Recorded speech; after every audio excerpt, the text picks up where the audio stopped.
واقعی عقلمند خواتین اس بیان کو سنیں گی تو وہ جو مسکنسپشن پیدا کیا جاتا ہے کہ جناب اسلام میں عورتوں کو آزادی نہیں ہے، جناب اسلام میں عورتوں کے لیے گھٹن ہے، اللہ اکبر، ذرا پہلے اسلام سے پہلے کے حالات پڑھو اور اس کے بعد اسلام کے آنے کے بعد عورتوں کو کیا شاندار مقام میرا دین دیتا ہے۔ اللہ کے نبی نے دا بیسٹ لوگوں کی جب مثال بیان کی، بہترین لوگوں کی مثال بیان کی، تو نبی پاک فرماتے ہیں، ترمذی کی حدیث ہے، سب سے بہتر وہ ہے جو اپنے اہل کے لیے بہتر ہو، یعنی اپنی فیملی کے لیے بہتر ہو۔ اور آقا فرماتے سنو میں تم سب سے زیادہ اپنے اہل کے لیے بہتر ہوں۔ نبی پاک سب سے زیادہ اپنی فیملی کے لیے بہتر۔ نبی پاک علیہ الصلوۃ والسلام سے ایک شخص نے پوچھا، حضور شوہر پر بیوی کا کیا حق ہے؟ تو آپ نے فرمایا جب وہ کھائے یعنی شوہر کھائے تو بیوی کو کھلائے، جب لباس پہنے اسے بھی پہنائے، اس کے چہرے پر نہ مارے، اسے بدصورت نہ کہے، اور اگر سمجھانے کے لیے اس سے علیحدگی کرنی پڑے تو گھر میں ہی علیحدگی کرے۔ اللہ اکبر۔ ایک بار حضرت عمر فاروق رضی اللہ عنہ کی بارگاہ میں، سنیے گا بڑا دلچسپ واقعہ۔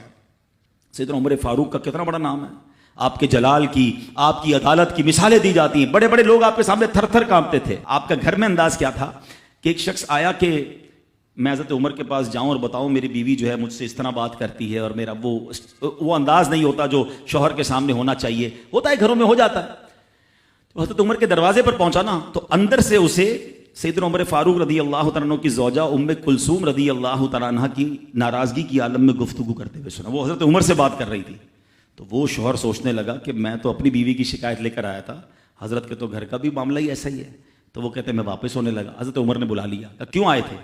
تو کہا کہ میں تو حضرت اپنی بیوی کی شکایت کرنے آیا تھا، مگر میں آپ کے دروازے پر آیا، آپ کا بھی معاملہ ہی ایسا ہی ہے، تو میں سمجھ گیا ہم دونوں ایک ہی معاملے میں ہی ہیں۔ اب حضرت عمر نے جو ان کی تربیت فرمائی نا، آپ نے فرمایا میری بیوی کے مجھ پر چند رائٹس ہیں، چند حقوق ہیں، مجھے اس سے چند فائدے حاصل ہوتے ہیں جس کی بنا پر میں اس سے درگزر کرتا ہوں۔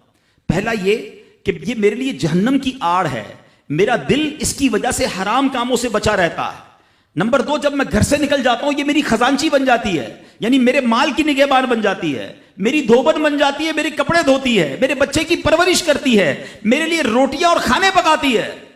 تو وہ شخص کہتا ہے یہ سارے فائدے تو مجھے بھی اپنی بیوی سے حاصل ہیں، تو میں تو کبھی درگزر سے کام نہیں لیتا، وہ مجھے کہتی میں اسے لڑنا شروع کر دیتا ہوں۔ کہتا آج آپ کی بات سے نصیحت مل گئی، اب میں اپنی بیوی کی چھوٹی ماٹی باتوں کو میں بھی درگزر کر دوں گا۔ کتنی پیاری بات بتائی، ہم وہ ساری باتیں بھول جاتے ہیں، ایک غلطی پر پکڑ لیتے ہیں، ایک غلطی پر ڈانٹتے ہیں، ہر غلطی پر جناب ایسا نہیں ہوتا، ہر غلطی کی سزا سزائے موت نہیں ہوتی ہے، ہم غلطیاں نہیں کرتے۔ اگر جس طرح ہم اپنی بیوی کو اور غلطی پر ڈانٹتے وہ ڈانٹنا شروع کر دے پھر کیا حال ہوگا؟